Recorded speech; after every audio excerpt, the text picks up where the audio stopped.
अस्सलाम वालेकुम। मेरा नाम कदस भट्ट। इस वीडियो में आपके साथ मैं क्रिप्टो मार्केट की ताज़ा तरीन अपडेट्स, न्यूज़ इन्फॉर्मेशन, मेरा तजिया शेयर करता हूँ और तकरीबन रोज़ 9:30 बजे रात को आपका मैं सर खाता हूँ। जितना कुछ मैंने सुबह सारा दिन लर्न किया होता है, पढ़ा होता है, स्टडी किया होता है, वो मैं आपके साथ शेयर करता हूँ। उस अपने साथ साथ आप लोगों को भी क्रिप्टो मार्केट के हवाले से मैं आगाह रखता हूँ। अब समटाइम मैं ऑफ क्रिप्टो टॉपिक भी आपके साथ शेयर करता हूँ for your entertainment, for your information sometime, और समटाइम सेल्फ प्रमोशंस भी होती है। इतना कुछ करने के बावजूद ये छोटा मोटा मैं भी बेनिफिट आपसे उठा लेता हूँ। मार्केट आज की वीडियो में क्रिप्टो मार्केट के हवाले से कुछ अपडेट्स हैं, वो मैंने आपके साथ शेयर करनी है। लेकिन एक मेजर डेवलपमेंट हुई है NFT मार्केट के अंदर। वो मेजर डेवलपमेंट मैं समझता हूँ बहुत बड़ी डेवलपमेंट है, और अगर मेरा तज्जिया सही है, वो मैं आपके साथ सारी डेवलपमेंट शेयर करूँगा। मुझे ऐसे लग रहा है कि शायद NFT मार्केट का एक नया बुल रन जो है वो स्टार्ट हो सकता है।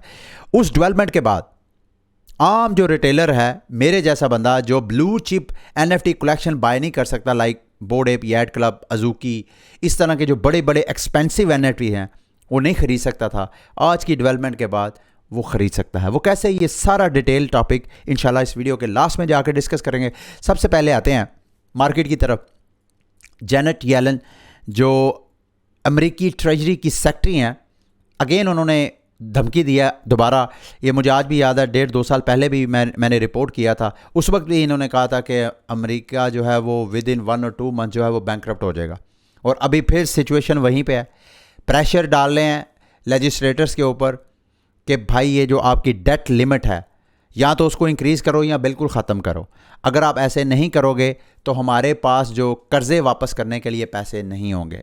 अगर पैसे नहीं होंगे तो 1 जून 2023 यानी आज से तकरीबन 30 दिन बाद आप कह लें, अमेरिका जो है वो बैंकरप्ट हो सकता है। ये मैं नहीं कह रहा, अमेरिकी डिपार्टमेंट ट्रेजरी की सेक्रेटरी जेनेट येलन का ये बयान है जो मीडिया कोट कर रहा है।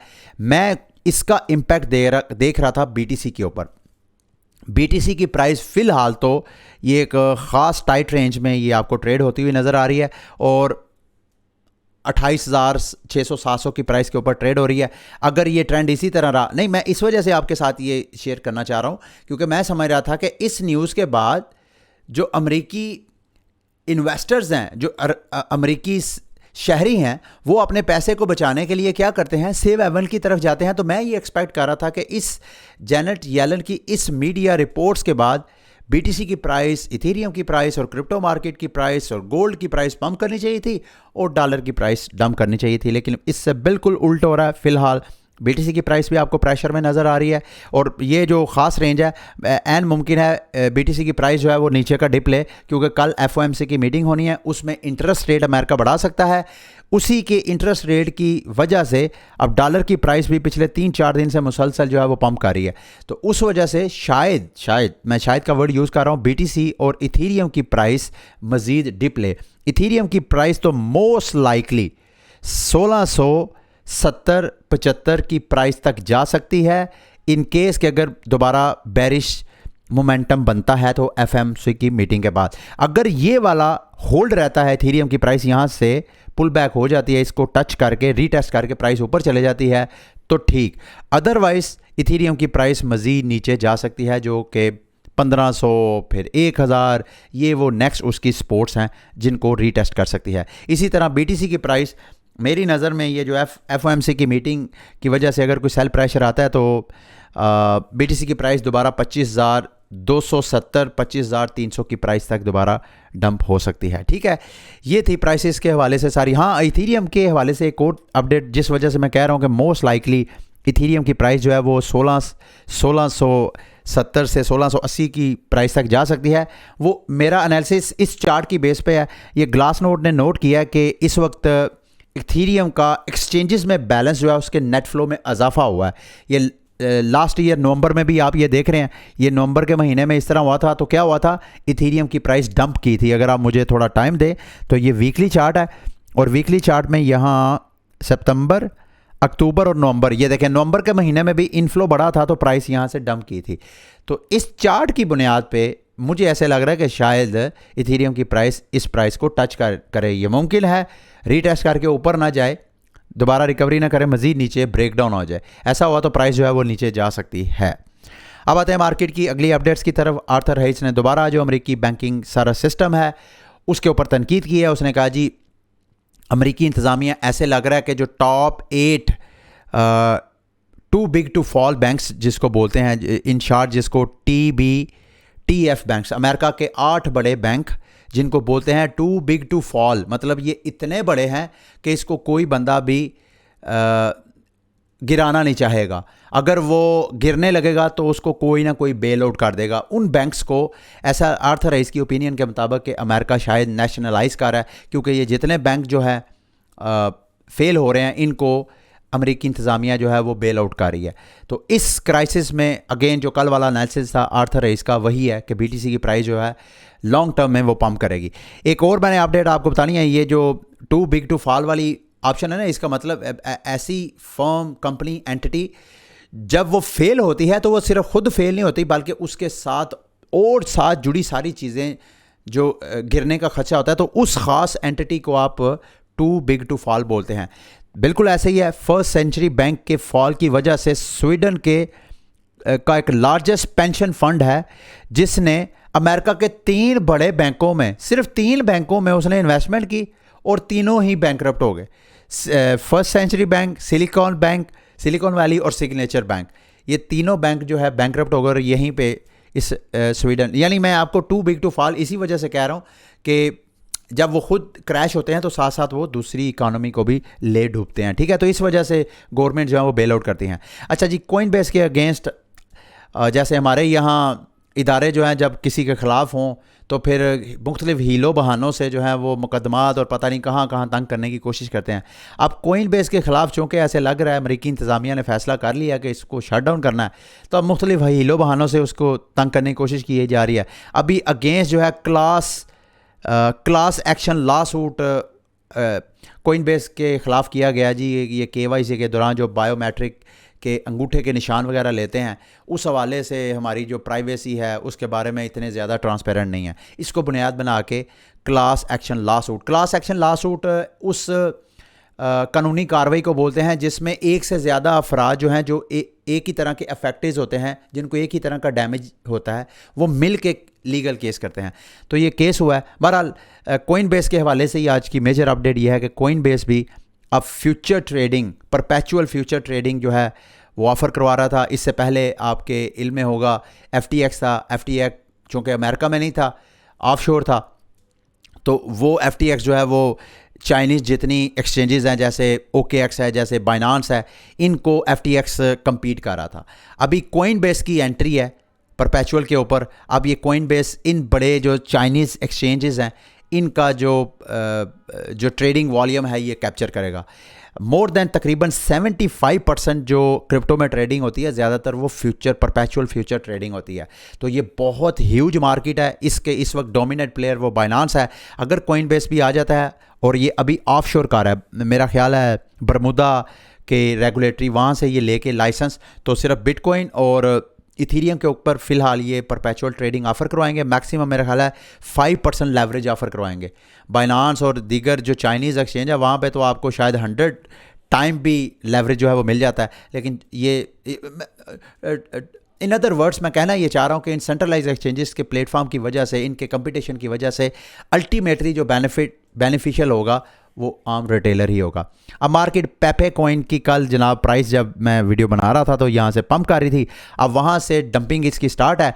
मैं देख रहा था एक तो ये इन्वर्टेड W बना हुआ है इसका, यहाँ पे डबल टॉप बना, डबल टॉप के बाद नॉर्मली टेक्निकल इंडिकेटर यही कहते हैं कि डबल टॉप बनने के बाद प्राइस जो है वो डंप करती है और एग्जैक्टली प्राइस ऐसे ही डंप कर रही है। अब यहाँ जो नीचे के टारगेट मैंने यहाँ पे आपके लिए ड्रा किए हैं, ये साइड पे आपको प्राइसेस नज़र आ रही हैं। अगर आपने पेपे में इन्वेस्टमेंट की है या करने का इरादा रखते हैं तो इन स्पोर्ट्स लेवल को आप कंसीडर कर सकते हैं। एक ये वाली प्राइस है और अगर ये वाली होल्ड नहीं होती है, प्राइस नीचे जाती है, तो अगली जो स्पोर्ट है मुझे नज़र आ रही वो ये वाली प्राइस है जो आपको यहाँ पे लेफ्ट साइड पे नज़र आ रही है। इसी तरह इलन मस्क ने एक छोटी सी ट्वीट की, कल्ट/कल्चर, और जो कल्ट डाउ का टोकन था जो मुसलसल क्रैश कर रहा था, ये देखें मुसलसल उस बेचारे के ऊपर जवाल था, उसके बाद यकायक इसकी प्राइस में 70%, ये देखें ऑलमोस्ट 70-80% इसकी प्राइस में सिर्फ इलन मस्क के एक ट्वीट की वजह से पंप आया। सुई के टोकन के हवाले से आपको अपडेट करना चाहता हूँ। सुई का टोकन कल होपफुली शाम 5 बजे इनका मेन नेट जो है वो लॉन्च हो जाएगा।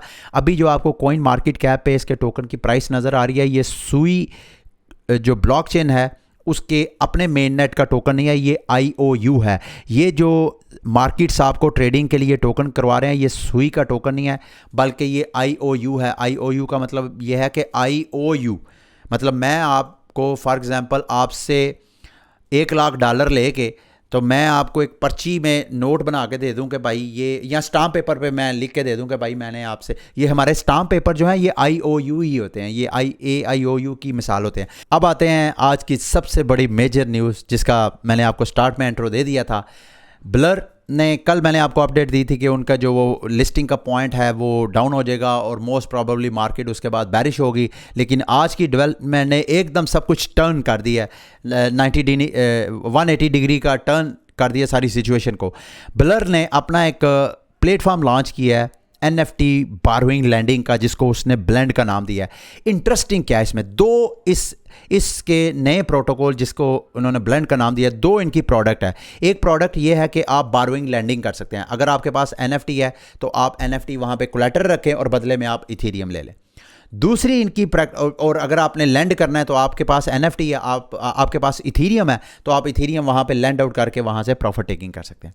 दूसरी इनकी प्रोडक्ट है कि आपने अगर ब्लू चिप कोई प्रोजेक्ट बाय करना है तो आपको सारी पेमेंट एडवांस करने की ज़रूरत नहीं है। अगर आपके पास नहीं है तो आप छोटी सी अमाउंट जो है एडवांस अप फ्रंट पे करें। जब आप पे करेंगे तो आपकी प्राइस वो लॉक हो जाएगी स्मार्ट कॉन्ट्रैक्ट में। वो NFT इनका जो ब्लर का प्रोटोकॉल है ब्लेंड, वो आपके लिए NFT बाय कर देगा, बाय करके तो लॉक कर देगा। उसके बाद आप अपना रीपेमेंट करते जाएं तो जब तक आप टोटल पेमेंट जो है वो पे नहीं करते उस वक्त तक आप के अपने पर्सनल वॉलेट में ट्रांसफ़र नहीं होगा।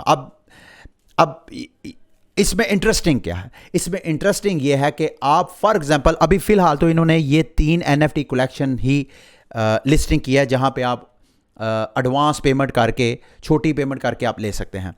ये एक्चुअली पूरी दुनिया में इसको मोर्टगेज फाइनेंस बोलते हैं, अगर मैं गलत नहीं हूँ। मोर्टगेज फाइनेंस का क्या मतलब होता है कि नॉर्मली हम कोई घर खरीदते हैं तो जेब में अगर पूरे पैसे होंगे तो हम घर खरीद सकेंगे, अगर नहीं होगा तो हम नहीं खरीद सकेंगे। मोर्टगेज फाइनेंस में ये होता है कि आप कोई नौकरी करते हैं, आप कोई छोटा मोटा कारोबार करते हैं, आपने कोई घर खरीदना है, आपके पास एकदम पैसे देने के लिए नहीं है, तो फिर आप क्या करते हैं कि आप उसका एडवांस पे करके कब्ज़ा ले लेते हैं या उसकी ख़ास अमाउंट तक आप एडवांस पे करके बुक कर लेते हैं और उसके बाद आहिस्ता आहिस्ता करके हर माह, हर हफ्ते या इस तरह पीरियडिक आप पेमेंट्स करते एक वक्त आता है कि आप वो सारी पेमेंट कर देते हैं और वो आपको प्रोडक्ट मिल जाती है। सेम यही फिनोमेना NFT में भी है कि ब्लू चिप प्रोजेक्ट जो नहीं रिटेलर खरीद सकते वो थोड़ी सी पेमेंट पे करें और उसके बाद आहिस्ता आहिस्ता वो पे करते जाए। कोई ऐसी लिमिट नहीं है, आप 5 साल भी कर सकते हैं, लेकिन जितना लेट करेंगे उतनी आपको, जिस बंदे ने इस प्रोटोकॉल ने आपको उधार में आपके लिए NFT बाय किया तो उस पर आप उनको इंटरेस्ट पे करेंगे। वो इंटरेस्ट फ्लेक्सिबल है, वो फिक्स नहीं है, फिक्स इंटरेस्ट नहीं है। मतलब वो जितना ज़्यादा पूल में बैलेंस होगा उस हिसाब से कम होगा, जितना कम बैलेंस होगा उतनी ज़्यादा APR जो है होगा। इसमें इंटरेस्टिंग चीज़ ये है कि आप फॉर एग्जांपल आप समझते हैं कि यार ये अज़ूकी की प्राइस जो है फॉर एनी रीज़न किसी वजह से इसकी प्राइस पंप कर सकती है और आप सारी अमाउंट नहीं डालना चाहते। आप क्या कर सकते हैं, अज़ूकी की छोटी सी अमाउंट पे करके अज़ूकी को लॉक कर दें। जैसी अज़ूकी की प्राइस जो है वो पंप करे तो आपने क्या किया, आप उसको मार्केट पे सेल लगा देंगे। अगर वो उसमें सेल हो जाता, मैं सिर्फ आपको समझाने के लिए फ़र्ज़ कर लें कि 15 इथेरियम इसकी वैल्यू है, आपने 1 इथेरियम पे करके एडवांस पे करके इसको बुक करवा लिया, प्राइस 15 इथेरियम से चले जाती है 20 इथेरियम। अब आप उसको जब सेल करेंगे वो एक हफ्ता भी लग सकता है, 1 महीना भी लग सकता है, 1 साल भी लग सकता है। अब वो जब 15 इथेरियम से 20 इथेरियम जाएगी जब उसकी प्राइस, तो जब आप सेल करेंगे तो ज़रूरी नहीं कि आपने सारी पेमेंट की होगी 15 इथेरियम तो आप सेल कर सकें, नहीं, आपने वो 1 इथेरियम का जो NFT बाय किया है उसी की प्राइस जब अप्रिशिएट होगी, जब आप सेल करेंगे तो वो ब्लर प्लेटफॉर्म क्या करेगा, उसको मार्केट में सेल कर देगा और 15 इथेरियम जो आपने कर्जा लेके वो लॉक किया होता है वो 15 इथीरियम अपना रख लेगा, जो उसने साथ आपको इंटरेस्ट जो है वो भी साथ चार्ज करके वो अपने पैसे रख लेगा और आपको प्रॉफिट आपके वॉलेट में क्रेडिट कर देगा। ये अमेजिंग फीचर है। मैं अभी फ़िलहाल ये 3, अच्छा इसमें एक और अपॉर्चुनिटी निकल सकती है।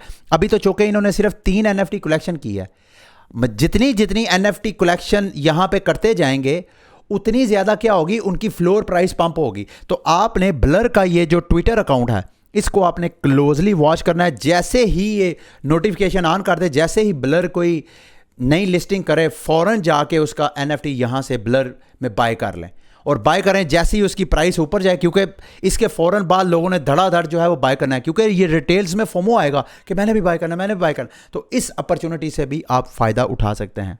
ये जितनी मैं सारी बातें कर रहा हूँ ये तुक्के हैं, ये गैस हैं, ये एनालिसिस है, ज़रूरी नहीं ऐसा हो। तो आपने इसको कोई फाइनेंशियल एडवाइस नहीं लेना। अगर ऐसा होता है और आप करते हैं तो आपको इसका बेनिफिट हो सकता है, तो आप मुझे दुआएं दे सकते हैं। आप करना कैसे है, ये ब्लर जो प्लेटफॉर्म है इसको आपने खोलना है। फॉर एग्जांपल अजूकी है, ये वाला अजूकी मैंने क्लिक किया, इसकी आपको फ्लोर प्राइस इस वक्त क्या नज़र आ रही है, 16.64 इथीरियम।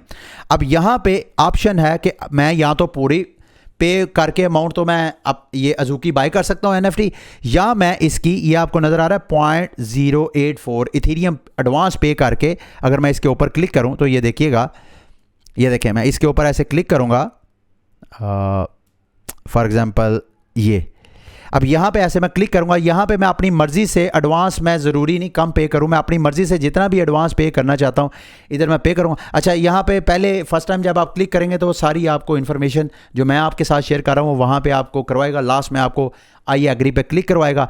अभी ये जो डेली इंटरेस्ट आपको नज़र आ रहा है 3.07 है। जैसे मैंने कहा ये देखें, this interest rate is very high, try borrowing less to get a better rate. यहाँ पे अगर आप बारो लेस करते हैं आपने, ये देखें अगर आप 5-6 इथीरियम पे करते हैं तो कोई इंटरेस्ट नहीं है। ये देखें यहाँ पे, ये देखें ना, ज़ीरो इंटरेस्ट। तो जितना ज़्यादा उधार लेंगे उतना इंटरेस्ट आपको ज़्यादा पड़ता जाएगा। ये देखें यहाँ पे जाके तकरीबन 2-3 इथीरियम पे जाके बिल्कुल बगैर सूद के, बगैर इंटरेस्ट के यहाँ पे NFT आप बाय कर सकते हैं। सूद का वर्ड मैंने यूज़ किया, सूद तो एक मेरा ख्याल है फिक्स इंटरेस्ट पे होते हैं, लेकिन कुछ लोगों का मानना है कि जो है फ्लैक्सीबल भी होता है। बहरहाल ये इसको अगर आपने करना है तो इसको कंसीडर करके आपने करना है, ठीक है। मैं देख रहा था कि शायद ब्लर की प्राइस इसकी वजह से पंप होएगी, लेकिन ऐसा नहीं है। ब्लर का टोकन जो है वो भी डंप कर रहा है और ब्लर जो है इस वक्त अपनी सपोर्ट के पास है। अगर ये ब्रेक हो जाती है तो ब्लर की प्राइस जो है वो नीचे दोबारा 50 सेंट तक भी जा सकती है। इसको भी आपने क्लोजली वॉच करना है। और लास्ट में जी इमेजिनरी वंस के हवाले से भी कल इनकी मिंट जो है वो स्टार्ट होगी, सॉरी कल नहीं ये होगी, ये 7 से 8 मई के करीब होगी। और इन्होंने अपनी मिंट प्राइस जो है वो तकरीबन 0.145 इथीरियम रखी है। और ये पब्लिक को नहीं कर रहे, जितने वाइट लिस्ट हैं सबको ये वाइट लिस्ट को करवाएंगे। अगर आप लोग ने इमेजिनरी राइट्स, मैंने तो अपना इमेजिनरी राइट जो है वो सेल कर दिया था, कल मैंने आपके साथ शेयर भी किया था, और मैं वो गेम प्ले कर भी नहीं रहा क्योंकि उसमें मैंने देखा है वो प्ले करके ज़्यादातर बॉट्स ही हैं जो वहाँ पे रैंकिंग में आ रहे हैं, हम तो आ ही नहीं रहे, ठीक है। ये थी आज की वीडियो।